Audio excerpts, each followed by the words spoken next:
proses di mana mereka memohon supaya digugurkan ataupun dijatuhkan ataupun digugurkan pertuduhan ini. Ini biasa, ini representasi. Even hari itu pun Muhyiddin Yassin minta juga. Muhyiddin Yassin pun minta, jangan tak tahu.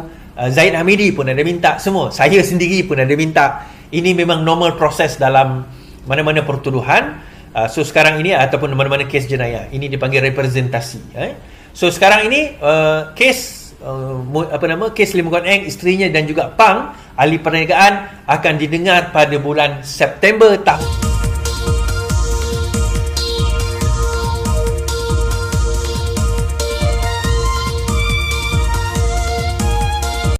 Tekan butang subscribe, like dan aktifkan lonceng. Perangai lama UMNO lama dahulu yang mula dibawa di dalam bersatu. Dan juga saya akan bawa cerita berkenaan adakah benar PN akan saman Datuk Seri Anwar Ibrahim berkenaan dengan isu isu dana judi yang didedahkan oleh Azalina. Malam tadi saya dah jelaskan tentang dana judi tu.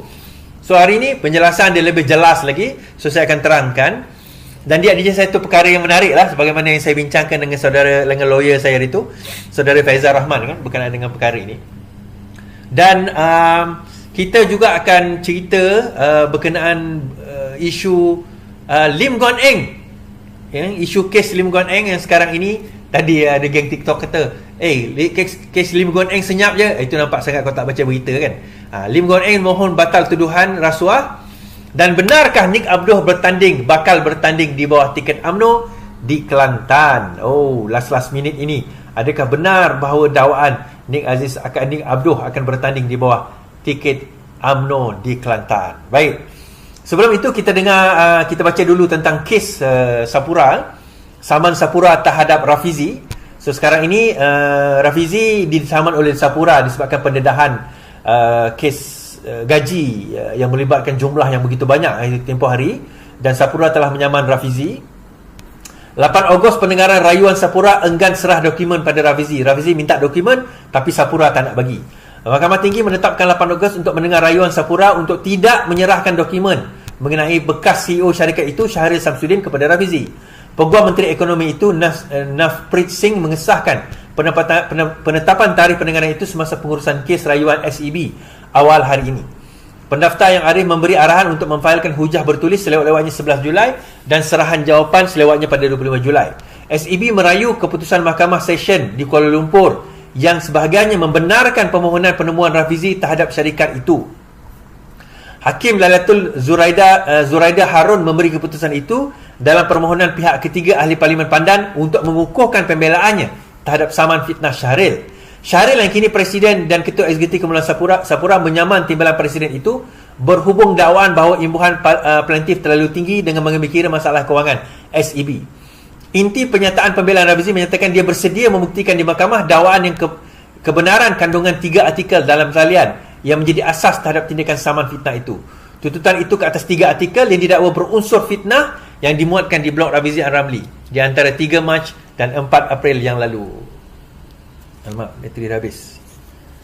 Okey, satu bateri ni dah habis tuan-tuan. So saya kena charge dulu.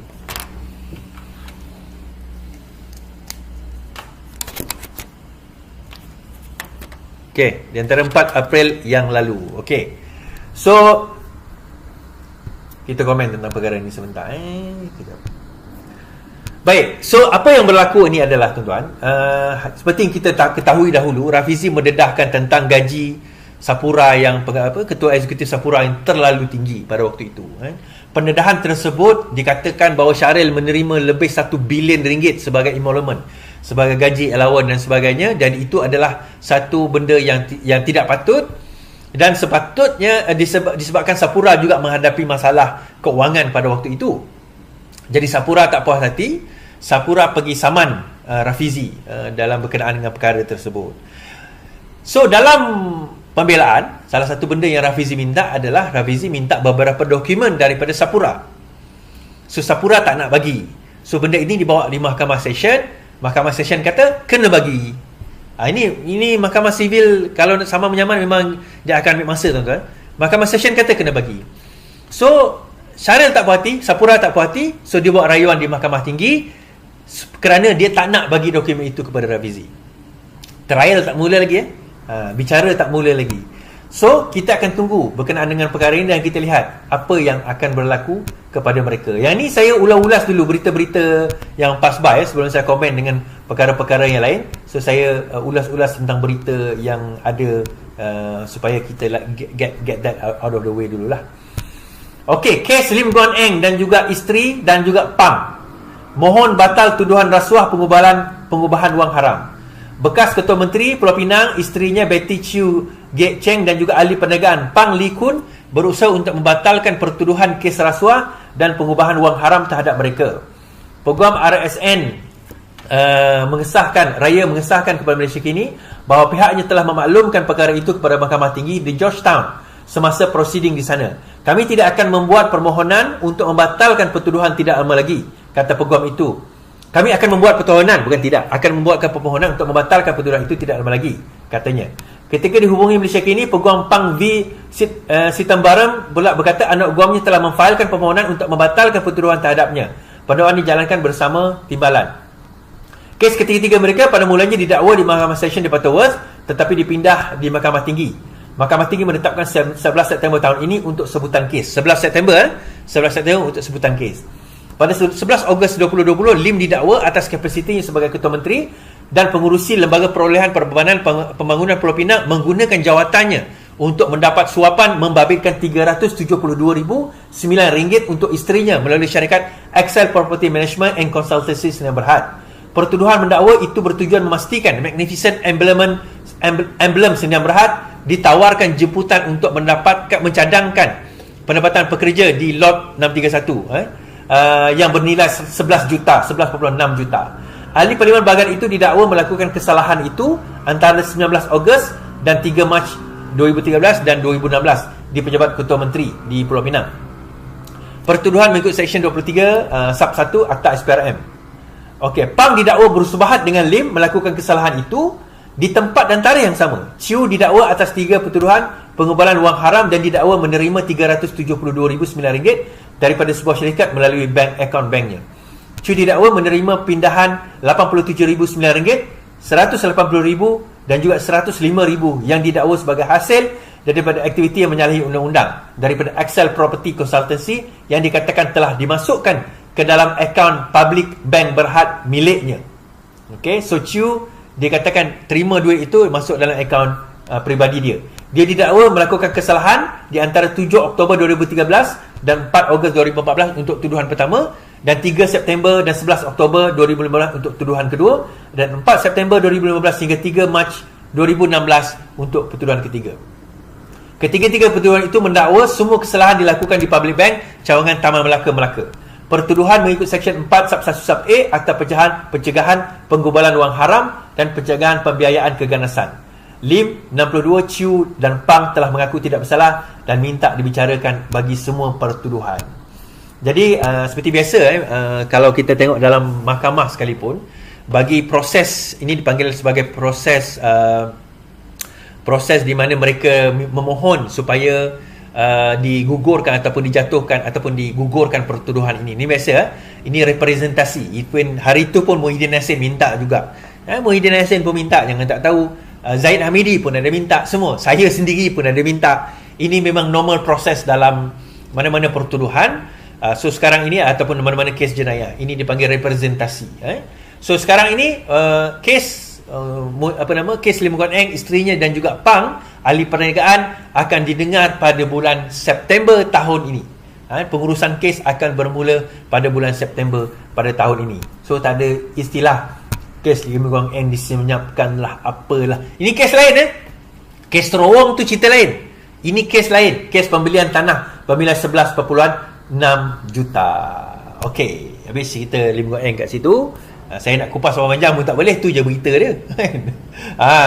Tuan-tuan, ini ada dekat beg kuning kat bawah, ada dekat beg kuning kat bawah. Saya kena promote. Kalau saya tak promote tuan-tuan, nanti saya kena marah. Ni pun ada dekat beg kuning kat bawah, beg kuning. Yellow bag. Kalau siapa nak lah. Yang saya tengah pakai kat tangan saya sekarang ni, tuan-tuan boleh dengar suara saya dengan jelas kan, betul tak? Harga dia murah je. Tapi dekat YouTube, Facebook, siapa nak beli, kena pergi kat TikTok saya lah. Baik. Now, menyentuh tentang soalan hari ini Muhyiddin Yassin sangat menarik apabila seorang makcik ni pergi ke mahkamah. Dia memang purposely nak pergi ke mahkamah untuk tujuan apa tuan-tuan? Dia nak jerit, welcome, selamat datang kluster mahkamah. Selamat datang kluster mahkamah, dia kata kan.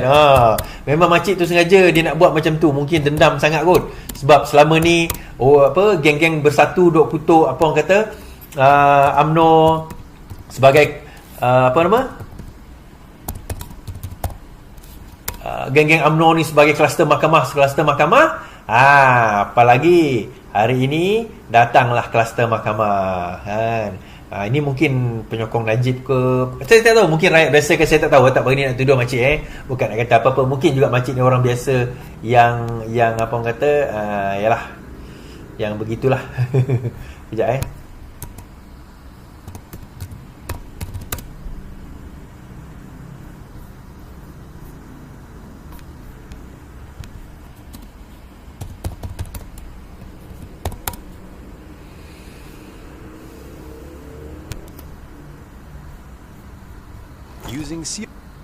Okay. Penyokong beliau, penyokong Najib kan. Disokong Najib. Okay. Sebab itu, kenapa? Sebab itu ramai yang duk kutuk Najib sebagai kluster mahkamah. Sampai ada satu audio, satu video tu yang kata ada satu video yang sebut Najib sebagai kluster mahkamah kan, yang dibawa oleh PN yang duk war-warkan benda tu. Kita dengar. Datuk Wan Syarudin Wan Ladin ketika semua kes itu disebut di hadapan Hakim Mahkamah Session Azra Alwi. Kata Wan Syarudin, pendakwaan memfailkan permohonan itu pada Khamis dan ia diserahkan kepada Peguam Bela hari ini. Sehubungan itu, mahkamah menetapkan pada atau Okey. Kita so hari ini adalah kes Muhyiddin Yassin. So kita dengar apa yang disebutkan. Ni dalam TikTok tak boleh dengar, minta maaf.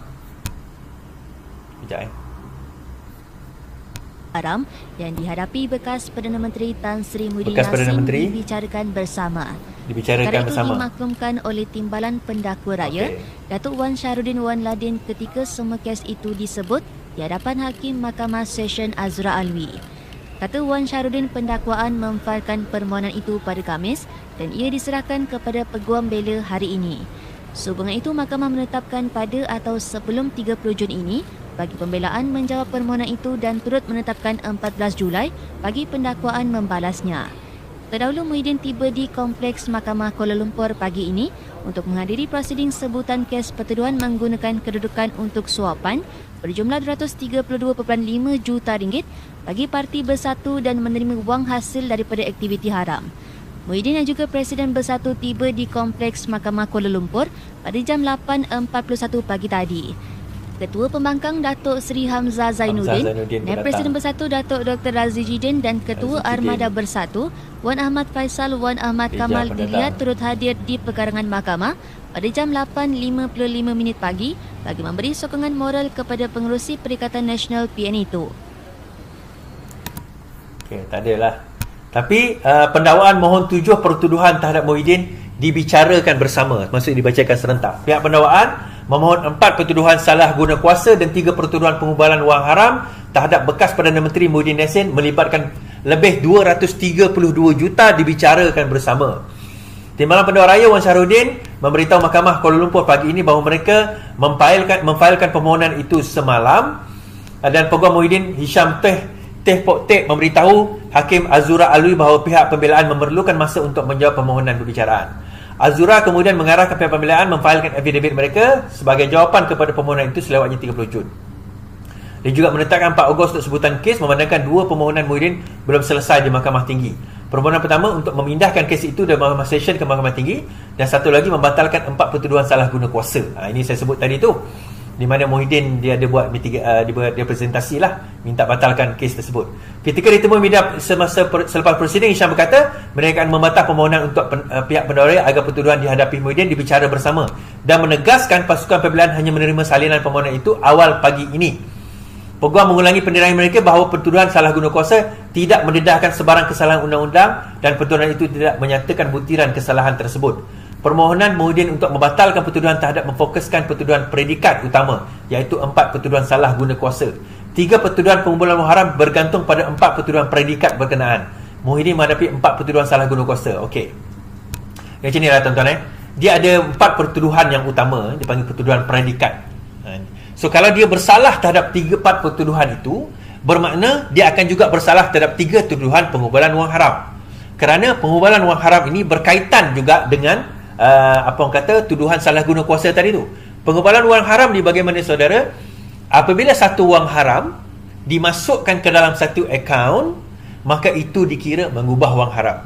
So wang haram itu kena dibuktikan dulu haram, iaitu dia adalah satu wang yang diterima dalam bentuk illegal lah, sama ada rasuah, suapan ataupun apa-apa yang berkaitan dengan perkara yang melibatkan illegal.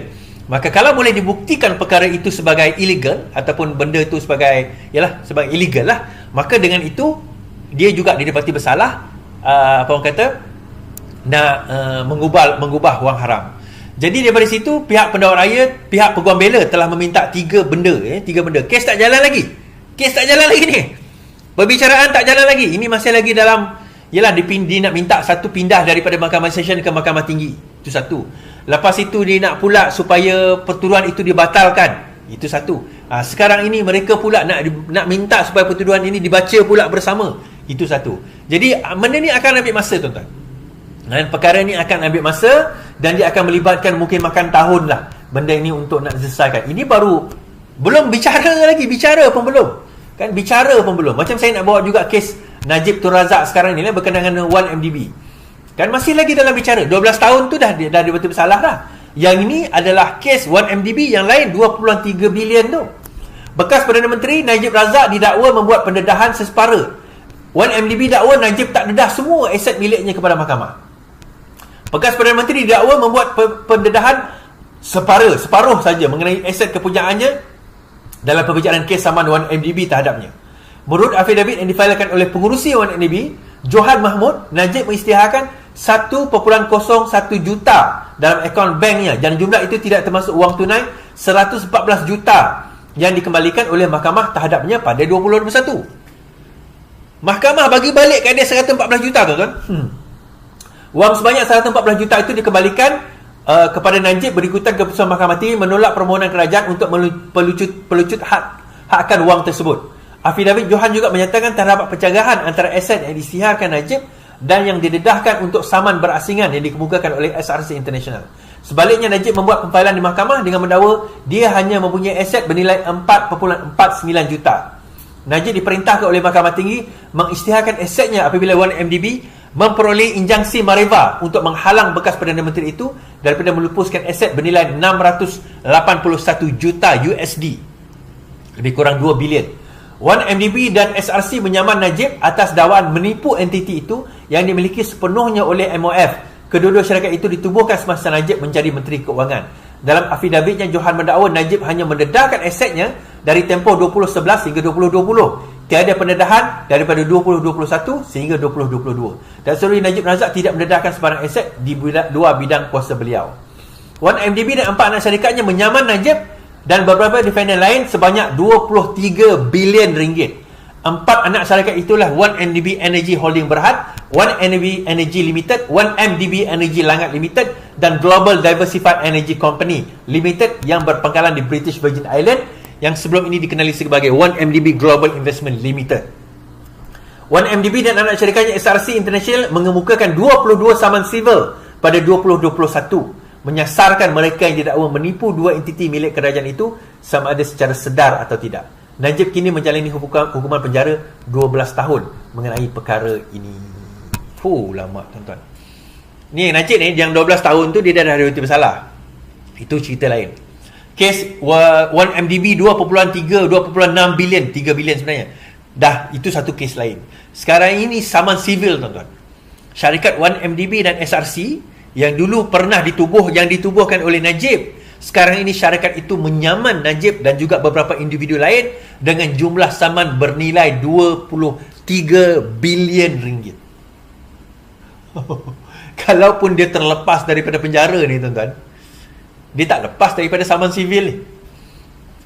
Katalah pengampunan itu 12 tahun untuk dia diampunkan, saman sivil ni tetap berjalan.